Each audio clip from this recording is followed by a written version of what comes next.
Hello, hello. Weekend. Welcome to Get Your Chocolate On. I'm your host, Dr. Amanda Kemp, and our guest today is Dr. Erika Fitz. And Erika and I work together in Racial Justice from the Heart. So today we're going to be talking about some fun stuff and some serious stuff. So on the fun tip, just to start us off, Erika, right before we started, I kind of spruced up my appearance by putting on some lipstick. So, and last week, Natalie and I talked a lot about hair. So, Erika, talk to us about your lipstick and when you choose to use makeup and when you don't. Well, lately I have been playing with colors a little bit more, and Wow. You can see this from her beautiful I colors. love color. Damn, everybody always looks so good on this show. Color makes me happy. And I'm always in a sweatshirt.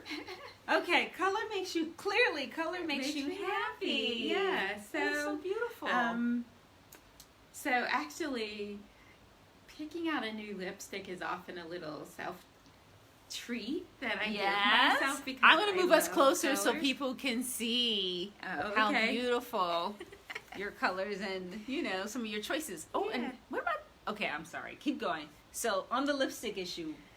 So, and here's something that I have been noticing as I'm looking for lipstick is that there are now websites that show the same color on different skin tone models. Ooh, very good. And so that is making me notice, especially if you shop online, you can't try it on yourself. Yes. How different it looks on different skin tones, and Yeah. two, what websites don't do it. Okay. And So you want to call out some popular, is it like name brands don't do it? Or you mean, what do you mean by websites? so Or who does it that you like? We don't have to call anybody So I've out. been looking at Thrive Cosmetics. Hey, Jennifer.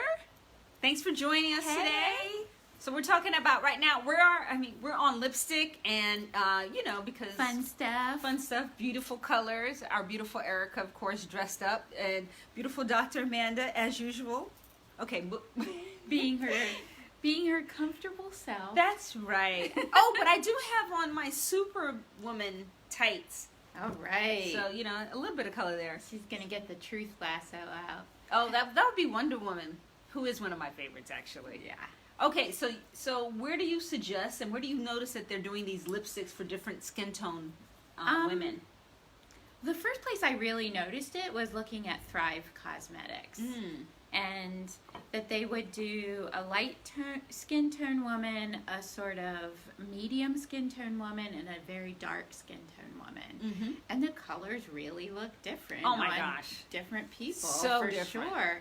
And so I went to some other site, and they were doing swatches, and they were doing them on a light-skinned arm, which I actually ordered one or two of those, and I found that they were too light even for me, and Yeah. I have light lips, Yeah. so like, I wonder what's going with the lighting, Erika. I feel like there's a little shadow coming in and out. Maybe it's flickering. Maybe so. Maybe. Okay, so I'm going to add another light, everyone, to see if that... Ooh, I think that did help a little bit. yeah. Okay, so yeah, this thing, I'm glad you brought this up because obviously everybody on this group is thinking about implicit racial bias and wow, and it definitely is in the beauty industry that Yes. we really come face to face with a white beauty norm. And it's a beauty norm that is really what would you call that? I guess I can't think of a better word than to say harmful in so many ways, right? That we have to be thin, like this thing about being skinny, or you know, I don't want to say it. Wasn't there something called like heroin chic? Oh, Did you ever hear about that? No, but There's this imagine. look in the fashion industry that was sort of like heroin chic, like Looking gaunt. yes, gone. And think about, you know, when I'm hungry, I am definitely not a powerful woman. I mean, I'm so not a powerful woman. So if you think about what you're prizing as women is when we look like we could fall apart any minute, Be like blown somehow, away. or be blown away. Yeah, Yeah. that's somehow desirable. So Yeah. I saw a documentary recently on Misty Copeland, who's one of the first African American prima ballerinas. yes, And she's very light-skinned. she black. is. And her hair is straightened, so she almost looks like a tanned woman. Mm. But she described this journey she had when she was the only person of noticeable non-white ethnicity in the New York City Ballet, and how alone she felt and how hard it was for her. And she talked about her curvy body. So this is, I'm thinking She talks about her calves because she's really strong. She's amazing. Yeah. I mean, she has, I don't know what percent body fat, but it's way lower than an average mortal. Way lower than mine. Well, Yes. than any normal, I mean, ballet dancers are strong and They're they work very out strong. so many My gosh. hours a day. Mm. And she has this physique that any of us would consider like, I would kill to look like that, right? But I don't want to work for it. But I don't want to work for it, right? But she's thinking within The ballet world. Within the ballet world, like, I'm curvy. You're supposed to be like flat-chested and look like a prepubescent white girl. It's so true. Like, think about those buns. So if you have hair that doesn't go into a bun, then you're supposed to make your hair look like it could go into a bun. Honestly, I remember I took ballet. I love ballet. Yeah, woo, that is a... So those white norms that are general to the culture get onto like steroids in Yes. the ballet world. And Yes. it's even more narrow. so narrow. Well, one of the things that, people in the ballet world talk about is Balanchine. You know, the choreographer? Yep. And his whole All idea. his damn fault. It is. I mean, honestly, Oh, okay. it makes me so mad. He's gone. I mean, he's an ancestor now. So, Balanchine, I'm just going to be straight with you. Wow, what a legacy you left with this idea that a ballet dancer, a woman, should be a line. And the problem with ballet, it's a challenge. It's part of the art form, and every art form has a discipline. So I'm not like, I actually still enjoy ballet. But the problem with wanting a woman to be like a line is you are wanting to have her almost disappear and just be your conception, of a line in space. And that's harmful to women's bodies. Oh yeah, there are Yeah. so many of these women who, as girls, didn't menstruate because they had no body fat, Yeah. and it screwed with their hormones. Yeah. And it makes me angry at him because I'm like, who are you as a man who's never had a body that wasn't evolved to like carry babies and survive a famine, to tell us that this is what we should look like? Yeah. It makes me mad. Yes. So, and- so we're talking about implicit, racial bias, and so we're talking about how this is colliding with gender bias and, patriarchy, right? So these things, as we know, these things often intersect. And so we started off on the journey with lipstick and Erika's beautiful colors, which are still beautiful. And you can see we get passionate. I didn't know that I guess I don't really know what Erika's reading over there. She's always reading something. So were you reading the Misty Copeland? I mean, it's a documentary. Oh, you're watching it? On Oh, Netflix. That's yeah. right. She is a big documentary watcher. So, Erika, while we have you, let's see, what recommendations would you have can you recommend one documentary that somehow deals with implicit racial bias or racial justice or with honoring women that you'd recommend? Hey, Connie, thanks for coming. Hey. I have to think about what's a really good one. So while Erika's doing that, I'm going to say I saw a biography of John Coltrane, also on Netflix, and it was beautiful. It was stunning. I'm so glad I got to see it. Is it something on a train? I forget what it's called. I saw a really beautiful one about him too. Really? Mm-hmm. Yeah, so that's one. That's He's a so shout out. Spiritual. Yes, about his spiritual evolution, and so it just made me think, oh, I need to play a Love Supreme when I go into hotel rooms, so we can purify them, take out whatever negativity's in there. Okay, so we used some time. Did you come up with any I can't suggestions? remember the name of it. But Okay, there go ahead. is a documentary that I think I found on the Smithsonian Channel, and it was about this group of Mississippi farmers, African American farmers, who were given or sold land at reasonable prices during the Depression, when the bottom fell out of the cotton market and a lot of the people who had big cotton plantations, white owners, had to sell. Yeah. So it was like one of these rare instances where you could actually do a little bit of what Reconstruction was supposed to have done. Wow.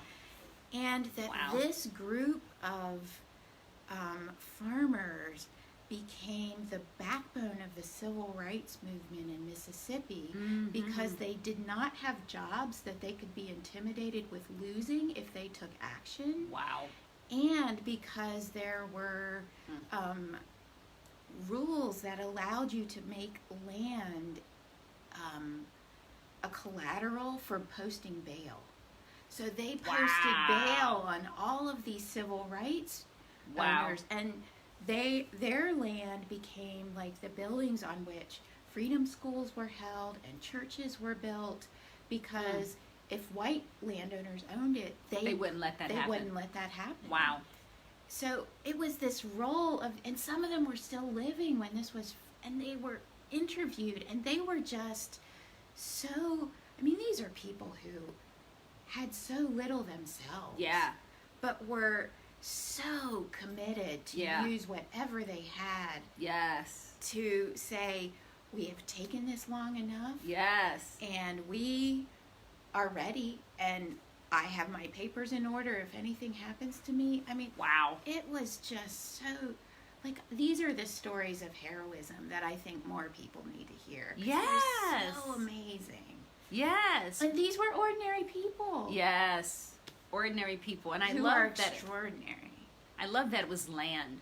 Because so, one of the challenges I feel like for the liberation of Black people in America, the United States of America, is how we've been separated from land.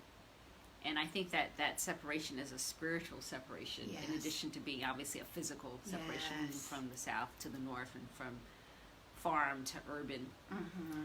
And that's all. I think that's it cuts us off. Cuts us off from some strength. So I am not surprised. Well, and they would talk about that. Like, people would come and offer them, what do you want for your farm? And they're like, I'm not selling this. This is my family land. This is, it so clearly was like, this is meaning, this is sacred. Yes. And wow. And it was also just a little instance of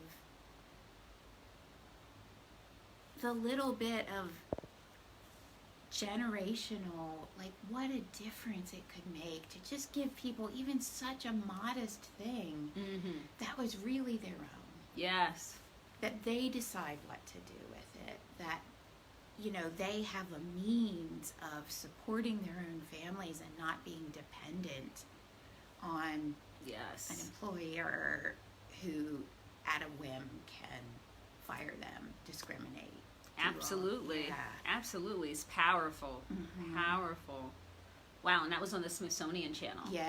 Okay, cool. If I'll post later what the name of it was. Yeah, I'll go to the comments later and find what the name of it was. I keep forgetting, but definitely. It's an amazing. Let's do that. Yeah. Let's do that.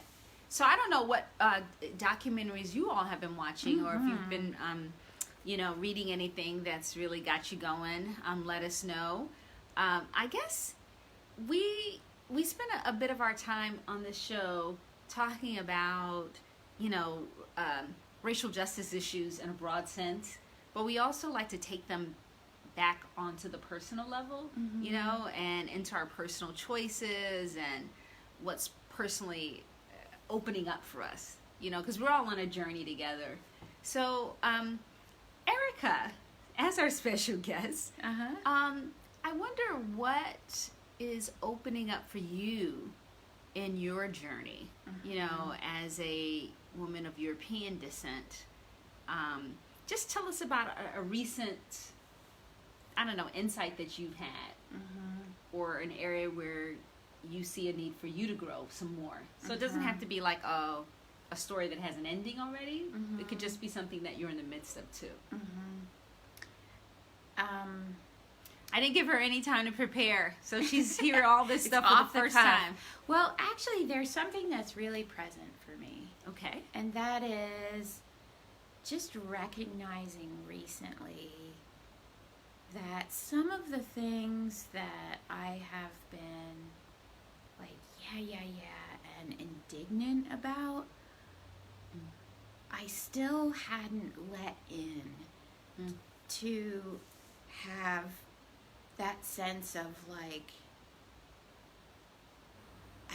as though the things we're talking about are happening to me, to my kids, to my family, you know, and that the stakes are that high, that the harm caused is that personal, and that the stakes of not doing anything, of leaving things as they are, I just wasn't feeling the urgency of it, and I hadn't realized I wasn't feeling the urgency of it.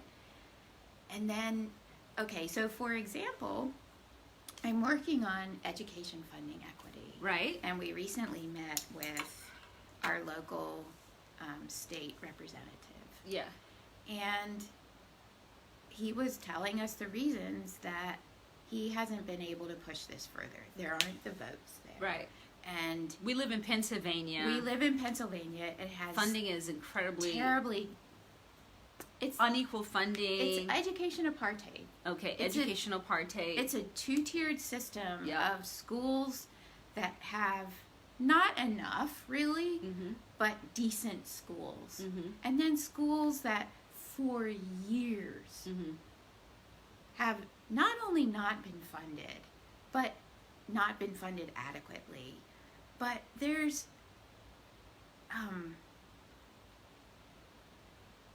it's public money that's being taken from them to fund other schools that are better able to fund themselves locally. Yep. And so you have incredible disparity across zip codes. Yes. Okay. Yes. So you had met with our state representative, who told you he doesn't have the votes because it's a Republican controlled, right? Right. Okay. Right. And I'm feeling like sympathetic with him. Right. You're like, yeah, wow, it's hard for you. Right. Or hard for us. And then what happened? And then Reverend Bailey. Okay, so then we had a leading black minister in our town say something. What? And he just pushed him on this. It's like, this is our kids who over and over again are getting shafted, are being hurt, are being left behind. Yeah. And you can stand there and say, there's nothing I can do. But until you push, like, I mean, I don't remember his words exactly, but the bottom line was that for him, this isn't just an academic issue. It's not just a, like, oh, wow, that's really too bad. Right. You can't just leave it there when somebody's standing on your chest. Yes. And I was like, I was too willing to leave it there. Yes. I was too willing to leave it there. Yes. Yes. And I think that's a profound, I think as facilitators, not even just, you were talking about yourself, Erika, and you're European American, and so you have a little bit of distance from it. You don't have any kids in the school system right now. You have a PhD, so you have your experience, right? And you've gotten what you've gotten from the system. And I hear you saying that that's, so your urgency or your closeness to the pain is definitely muted. Right. Okay. Right. And I feel like even as facilitators, we can get sympathetic to the gatekeepers or to the people who are, kind of sort of trying to move things forward, but are getting stuck. And we can see how, wow, I can see why you're stuck. Like, we can get sort of hypnotized in a way by how hard it is for them or why they can't do what it is that needs to be done. Which is real. And if we lose the focus on the people who are hurting, it's like, okay, I'm sorry for that, but let's get a reality check here. This is what's going on. Yeah. This is who's paying the price of us not doing anything. Right. So it's almost like, when someone says, I can't do anything about that, Amanda, I don't have the votes, which is, like you said, it's real. In our state legislature, we know what the situation is. But that is saying we don't have the votes, is different than say, I will not rest, until we get this. Which you still may not have the votes at the moment, but we know, okay, you're all in on this. Right. And people won't get all in on something unless there's a fire underneath them. They have a personal connection. They just experience it as a fire in the chest. You know what I mean? So I think that's a really powerful example. Needing to stay close to people. Well, and that's another thing is that segregation keeps us from feeling close, insulated, and we can get cushioned because that reality just isn't in our faces in the same way. Yeah. I don't know what's this with this camera. Yeah, but I hear you. Segregation cushions and keeps us from feeling it immediately. Yep. Depending on our zip code. Nope, you're absolutely right. You're absolutely right. So, I know one of the things that Erika and I've talked about, only because we recommended in our program, and then she shared it, in the course of one of our groups, was so getting out of this white bubble, Erika. Can you just say a little bit about that? And I think our time is almost up. So some people, they contact me. We talk about this on a strategy session. Like, Amanda, how can I get out of my white bubble? I want to get out of my freaking white bubble. So, what do you recommend as one step that people can take? So it sort of depends what makes sense in light of your authentic interests, where you are in your life, as far as like what you can commit to in an ongoing way. But I do think. So for me, it has felt important to try to widen a circle, which I do really live in a white bubble. My neighborhood is pretty white, and even there, I don't have all that much interaction with my neighbors. But, my faith community is pretty white, and then I'm doing mostly contract work and work from home, so I don't really have a workplace. Except for when we interact, and So I'm putting more on Erika because she's talking right now. So your context is important. So where have you chosen to put yourself? Like, where are the things that work for you as examples for people? Right. So my academic background is in biblical studies. Yeah. So I decided, okay, maybe attending a Bible study in a black church where they're going to have a sort of more liberation perspective and see things from the point of view of people who are on the margins. That's stuff I'm missing. And stuff that I could learn from, as well as having an ongoing context for relationship. Yeah. So, so this is how I know Reverend Bailey, actually. Like, she goes to his Bible study. I go to his Bible study. to most their weeks, Bible study. Their Bible study. Right. Most weeks. And it makes sense because you love Bible study, right? I mean, her academic career is the Hebrew Bible, right? So she obviously likes it, and but she's going there to learn, not to be, let me tell you. Right? Oh, yeah, super important. Yeah, so that whole attitude there. And so, and of course you got to know Reverend Ballet because you're in his Bible study. Mm-hmm. And I'm sure you're agreeing with every single thing he says. No. Every point. but it also, now you're also, and then in this political thing, so one relationship builds on the next relationship. Well, and that's been an amazing part of it, is that he got really fired up about the fair funding issue when it sort of came to our area. Yeah. And then we had already had this relationship. Yeah. So as he's having sort of some disgruntlement about decision making and whether there's enough, like, Black leadership, he's free to express that to me, and I'm hearing it. So even when he's not in the room, I'm carrying it. You're aware of that concern, and you've got that lens going. Right. Awesome. Yeah. So I know we're coming close to. Oh, we are coming close to our end. So let's recap a little bit. So first of all, we want to say, when you buy your lipstick, just, be aware that you want to support brands and sites that are multiracial, right? That are serving multiracial, and aware that women come in lots of different skin tones. Easy to do. Number 2, we talked about Ballet and Misty Copeland, and if you haven't heard of her, check her out. Gorgeous, right? And we put the slam on Balanchine. May he rest in peace. And then we moved on to talk about, what openings were coming up for.